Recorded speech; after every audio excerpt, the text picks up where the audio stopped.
Praise the Lord. இன்றைய மன்னாவை நாம் தியானிப்போம்.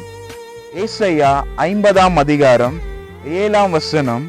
கர்த்தராகிய ஆண்டவர் எனக்கு துணை செய்கிறார், ஆகையால் நான் வெட்கப்படேன், நான் வெட்கப்பட்டு போவதில்லை என்று அறிந்திருக்கிறேன். பிரியமானவர்களே, ஆண்டவருடைய வார்த்தை இப்படியாக உரைக்கிறது. கர்த்தராகிய ஆண்டவர் நமக்கு துணை செய்கிறார்.